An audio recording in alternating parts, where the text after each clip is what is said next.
because the NFL draft is just about as intriguing as it gets. And it started with number 3, Trey Lance. And the San Francisco 49ers, and everything coming out of San Francisco is that Kyle Shanahan and John Lynch knew exactly who they wanted. They knew exactly that they wanted Trey Lance. Now, once they found out that Aaron Rodgers was unhappy, they also made a bid to the Green Bay Packers to try to get Aaron Rodgers out of there. And that story is just beginning, because it all started yesterday, and Aaron's being passive-aggressive, and there's all this weird stuff coming from him. And, you know how he is. He's awkward. He's bright. Maybe he will be the host of Jeopardy. I don't know. But it was a really weird thing that happened prior to the draft. All these stories now about Aaron Rodgers and him being unhappy in Green Bay and maybe trying to pull a James Harden to get this somewhere else. Now, after this whole thing is over with, you're saying to yourself, okay, where can he end up now? There's no way that the Packers are going to trade him within the NFC. There's no way if they trade him at all. Gutekunst, their general manager, came out last night and said, no, we're not trading him. And by the way, they took a defensive back at the back end of the draft, I think, with number 29. I still wonder, what is Aaron Rodgers all pissed off about? It's got to be the money. It's got to be the contract. It has to be 100% because the contract. Because that whole thing about, they drafted, and I understand, you draft a quarterback, you trade up, you draft a quarterback last year. It's not going to make Aaron Rodgers happy. That kid's not ready to play. Right, but no, it's more about the fact that they didn't use that pick on someone that could help him right away. That part I understand, but what I don't understand is, let's not act like Aaron Rodgers doesn't have weapons. He's got 2 of the best tackles in football. He's got Devontae Adams. He's got Aaron Jones on his team, including himself. That defense was good last year. They go to the NFC title game every friggin' year. That roster is stacked. I don't want to hear about that. Right, and they're trying to fix their defense, and they have tried over the last 2 years to fix their defense, and it's one of the reasons why they don't have to score 34 points a game to win a game. And by the way, their offense had a chance to win the game last year against Tampa Bay and didn't do it. Exactly. And they have Robert Tonyan, who's a tight end, who burst onto the scene last year. They have Devontae Adams. They have Bakhtiari. They have all pros all over the offense. I don't know, how many more offensive playmakers do you need on your team? He can't be complaining about that. So he's got to be. To me, it's all about money. And he's 37 this year. He'll turn 38. He'll turn 38 in December, I believe. He wants a 5-year, $50 million per year deal is what he wants. And the Packers have always run, and you got to remember, it's a unique ownership. So they just don't go out there and start blasting money all over the place. They usually stay true to who they are. This is a very low-key group in the front office. They went out and got a new head coach who brought the best out in their quarterback. He just had one of his best years ever. So this is all about a contract, and the fact that he is like nibbling at the edges of all of this crap. Just come out and say what you want to say. At least James Harden did. At least James Harden did. Yeah, I think he did yesterday in his own way, getting all that stuff out there. Just be like, he did at the end of the year too. Hey, at the end of the year, again, he was vague and he was saying weird things. I don't know if I'll be there and all this other stuff. Just say what you want to say. You're smart enough to say it. And this. Well, how you want him to go on Instagram and say trade me? I don't know. So just give it to Pat McAfee, your buddy, or give it to Peter King, or give it to somebody. Well, I think that he did. I mean, really say it. Glazer and Schefter and all these guys just reported really it. say it. They're all like this whole thing. And look, the other thing that these guys got to remember, and I saw Kyler Murray this week giving an interview saying, "Oh yeah, I have influence on the draft." No, you don't. No, you don't. And neither does Aaron Rodgers, and neither does Tom Brady. Nobody does. Maybe Tom Brady got Garoppolo traded. Maybe he had that going for him because the owner bent over backwards for him. But the reason Bill Belichick was not going to. Yeah, the reason the owner bent over backwards is because Tom Brady's the greatest player we've seen, and but the owner did it, not the coach. Yeah, of course. In all the championships and all the success. Now, Aaron Rodgers is probably saying, okay, Dak Prescott makes more than me. Deshaun Watson makes more than me. It's timing. Russell Wilson makes more than me. I make as much as Jared Goff. I won the MVP last year. You got to take care of me. And then I know that there was negotiations going on. Right. If he were 31 years old, that might be a little bit different. And I know that they did make an offer to him. And, he doesn't like the offer. He wants to be the highest paid guy in the league. So he's playing a game. And he's playing a game with from a player perspective, this is not like a very friendly situation. The Green Bay Packers have never been player friendly in that regard. They'll pay guys, but they're not going to bend over backwards. This is not going to be a Jerry Jones situation where the owner is, or even a Bob Kraft situation where the owner's got his arm around the quarterback. There is no owner like that in Green Bay. The Green Bay Packers are a publicly owned corporation, and they're run by Mark Murphy. And Mark Murphy's a very serious guy, and they all flew out to go see him in L.A., and they all want to tell him, look, we love you. We want you to end your career here. If they traded him, those guys would all be run out of Green Bay. Yeah, you have to remember, you're not trading a Hall of Fame quarterback. Well, what if he says I'm not coming season. back? Oh, I guess what's his leverage? I'm going to retire and be the host of Jeopardy now? Maybe. Is that his leverage? I don't know, but I would hate to see that. I would hope that somehow cooler heads would prevail and he would come back and he would play. But, this story will percolate now for the next 6 months before we get to, the season. And it's going to be crazy. Like, what AFC team would be nuts enough to basically give what the Packers would want in return? Maybe at this Denver? point in his career, man, we got to remember that too. I mean, he played extremely well last year, and he's got a lot left in the tank, clearly, but he's not going to be around for 10 years. Just got to remember that Denver also went to the Super Bowl twice with Peyton Manning, who was at the advanced stages of his career. So, and I would say that Aaron Rodgers is far more healthy at this stage than Peyton Manning was at that stage. It's just amazing to me. It doesn't matter who you are. Now, Aaron Rodgers, the last couple of years, he's so thoughtful. He's so smart. Look at him. He's so well adjusted. He's in this relationship with Shailene Woodley that they met through their astrologer. He wants to do other things with his life. I mean, look where he is. All of this stuff. But yet, when it comes down to it, he's just another one of these petulant athletes who's not getting paid enough, who's now going to force his way out of the situation that he's in when he's under contract because he didn't get what he wanted. Oh, they drafted a quarterback. Oh, boo-hoo. Shut up.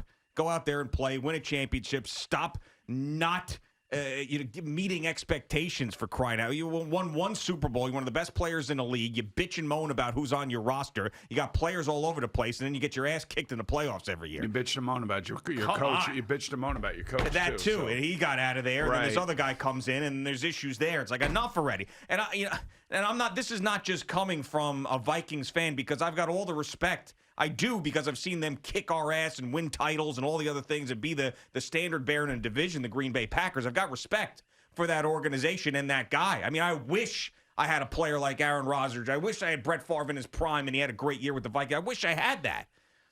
But, I mean, come on already. Maybe you're not Tom Brady. You're not even close. Maybe you and I are the only ones that are actually taking this tack, because most people out there, media people that cover the NFL, all believe that by drafting Jordan Love last year, they just blew up Aaron Rodgers' entire career, and that they should be kowtowing to Aaron Rodgers because he's a great player and they should be listening to him.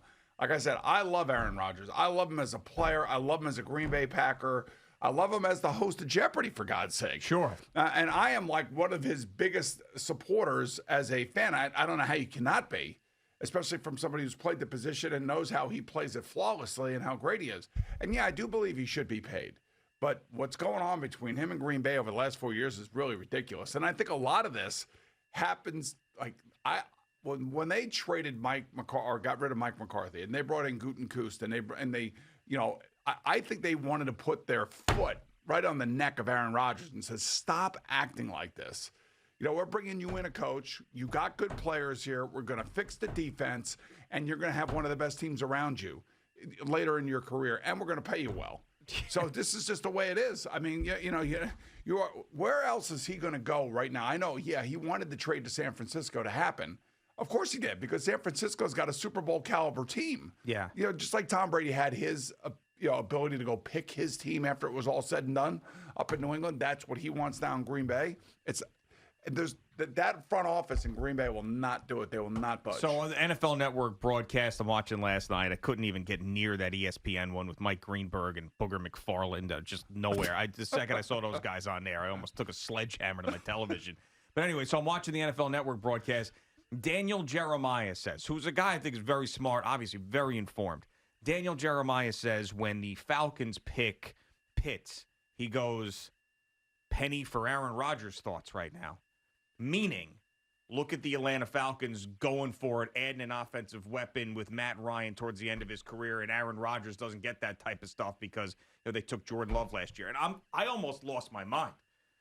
So Aaron Rodgers wants to be on the Atlanta Falcons, the biggest choke artists in football, the most underachieving group of losers in the NFC. He wants to be on that team. That's the team he wants to be on? Stop. You got the Green Bay Packers, who, by the way, could have the best wide receiver in football on that team. They're there every single year. They're a 1-seed, home field, NFC title. And you want to be on the Atlanta Falcons? You just fired their whole freaking staff and are always terrible. And what started out last year, 0-8? That's the model that he wants to be a part of because they took a tight end number 4 to help out Matt Ryan? That's the point I'm talking about. That's the media that covers the NFL, and that's how they kissing his ass. Well, that's how they explain why Aaron Rodgers is upset, because Atlanta takes a guy like Kyle Pitts. Maybe the Giants take this Kadarius Toney. The Eagles trade up to go get Devonta Smith. These are all the things that they compare the Packers to. But what they tend to forget is that the Packers have 4 All-Pros on offense. He's got a great offensive line. He's got 2 tackles that are keeping him clean for I don't know how long. I mean, it blows my mind. It really does. It's really a suck fest. I don't know what else to tell you. But Penny for Aaron Rodgers' thoughts. Right. I'm sick of hearing his thoughts. Okay, Daniel, nobody cares. Yeah. Here's what we do care about. I think the Jets really did a great job, and this is what you're supposed to do when you do have draft capital, and you move around the board. You go up and get guys that you want. And 2 out of the top 3 picks that Joe Douglas has now made as general manager of the New York Giants include the offensive line. So you got Mekhi Becton, and you got this kid out of USC who was supposed to be a mauler. And if you play him at left guard and you stand him next to Mekhi Becton, you got a left side that hopefully for the next 10 years is going to protect Zach Wilson, and that would be his blind side. And now you are strengthening your team. It looks like at 6'5", 310-pound offensive lineman.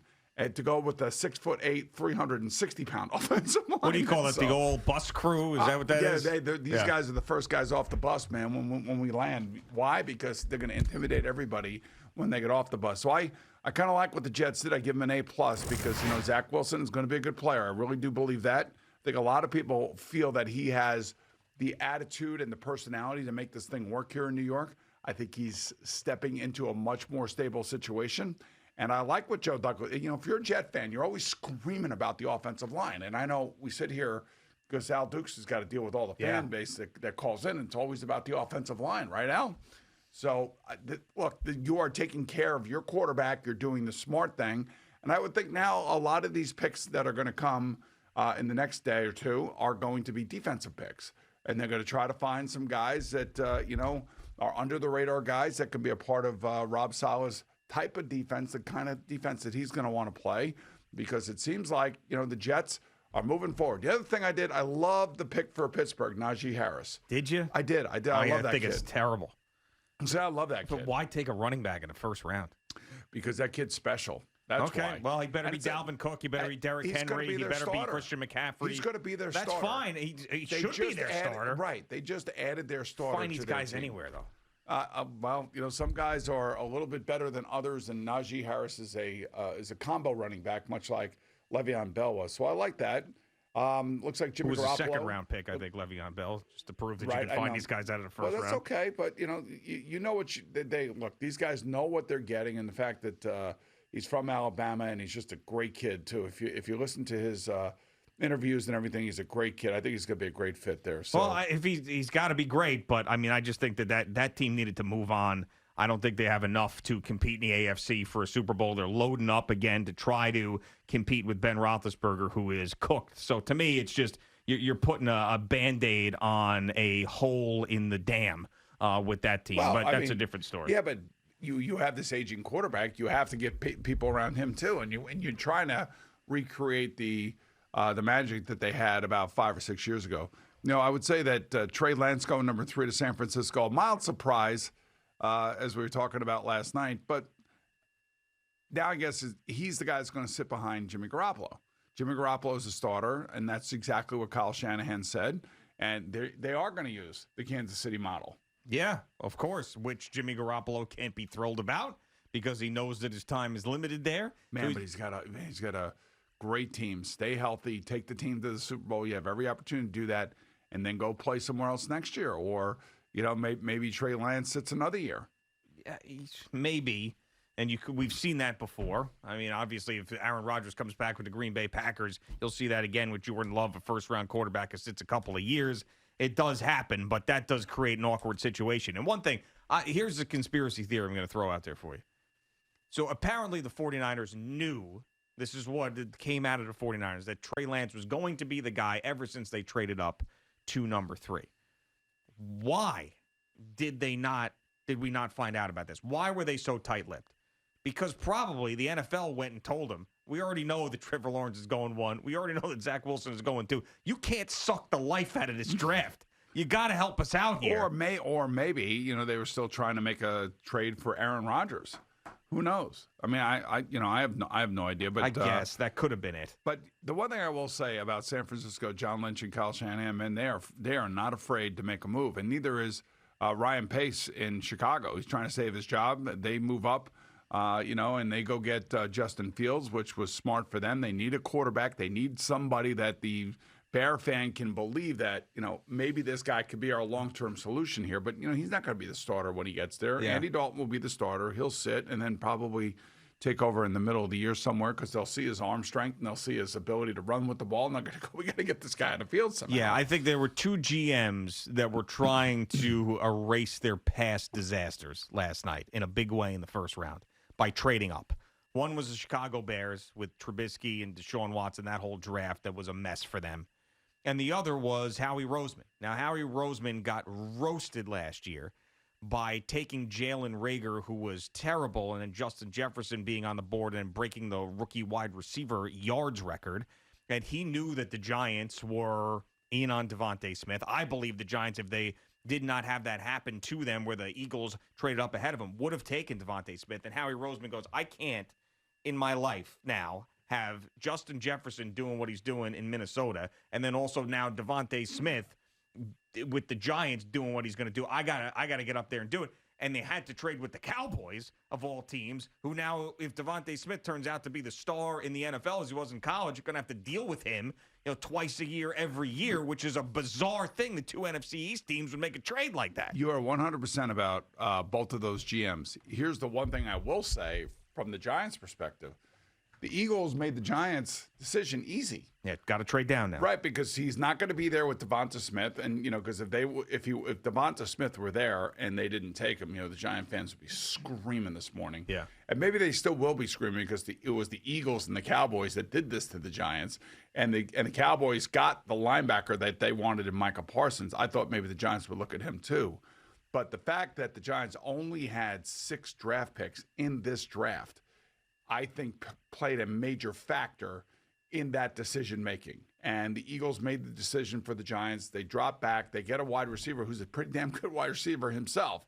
It'd be interesting to see which guy actually has the better rookie year, depending on the quarterback that Devonta Smith is going to be playing with, maybe his former teammate Jalen Hurts down there in Philadelphia. So I thought the Giants did the right thing. They adapted. First-round pick moved, next year, yeah. And they got the Bears' first-round pick, which is probably – you got to believe it's going to be somewhere in the top 14 picks, right? You would think. I don't think they're going to go to play. I mean, Justin Fields could end up starting over Andy Dalton and be great and elevate that team. That's a possibility. But as they're currently constituted, that to me is a 7-10 team. I got to get used to saying this now. Or an 8-9 team. An 8-9 team. It's just so weird. So the Giants did a good job. They picked up 4 picks. And they got young Joka. And they got young Joka.